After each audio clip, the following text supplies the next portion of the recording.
students, today we are going to start our next topic that is very important also, law of conservation of momentum. So I have already explained to you what is meant by momentum, but there is a law which we can define like momentum of isolated system of two or more than two interacting bodies remain constant. So that is known as law of conservation of momentum. I repeat again, momentum of two or more than two isolated interacting bodies remain constant. That is known as law of conservation of momentum. Okay, now we have to prove this. So for this we have to suppose two isolated bodies. Suppose this is one body A and second body is B.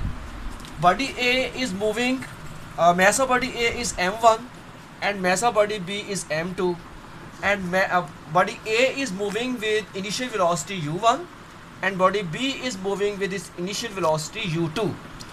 So we suppose that no external force is acting upon them, and we also suppose that velocity of u1 is greater than velocity of u2. It means u1 is greater than u2. So when u1 is greater than u2, then clearly a point come when they collide with one another. Like at this point they will collide, at this point they will collide with one another, and when they collide with one another, clearly masses will not change.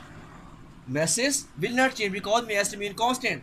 Only their velocities change. So that's why this body m1 starts moving after collision with velocity v1, and body B after collision start moving with velocity v2. So that's why we have supposed differently these velocities.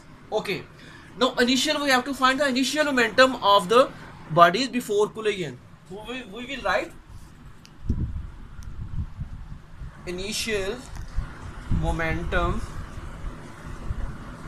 before collision.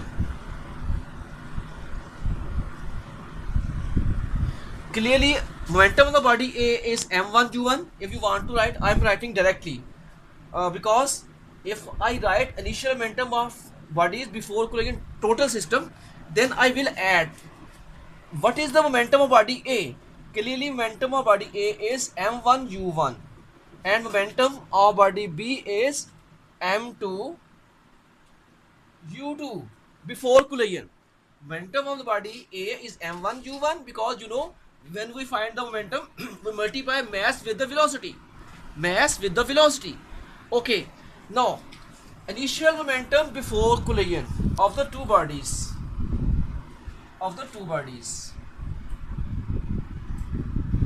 So clearly we will add up these two values, mean m1 u1 plus m2 u2. Okay, after collision what will be the momentum of body A? Clearly we will multiply mass of the body A with velocity. Now momentum of body A after collision will be m1 v1 and momentum of body B after collision will be m2 v2.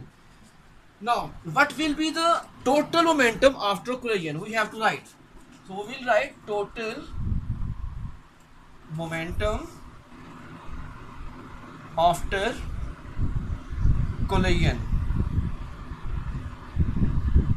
What is that after collision? We have to add up again m1 u1 plus m2 u2. So that we will write m1 u1 plus m2 u2. Okay, now what is law of conservation of momentum says? That momentum of isolated system of two or more than two interacting bodies remain constant. It means what was the momentum before collision must be equal to the momentum of after collision. So here you have to write down according to law of conservation of momentum. According to law of, I am writing short form, conservation of momentum, CM, conservation of momentum. M, momentum before collision, collision C for collision, equals to momentum after collision, C for collision. Short form of C, you have to write full form. Momentum before collision must be equals to momentum after collision. What was the momentum of two bodies before collision? This one, m1 u1 plus m2 u2. So here we will write m1 u1 plus m2 u2 must be equal to momentum after collision.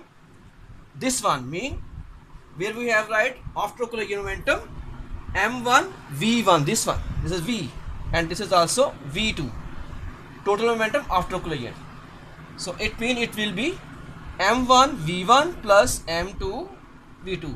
These are the value v1, it is v2 looking like that.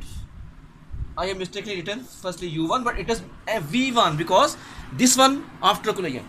So this equation you have to prove, and when you have written this, it means you have proved this law of conservation of momentum. So that's the all.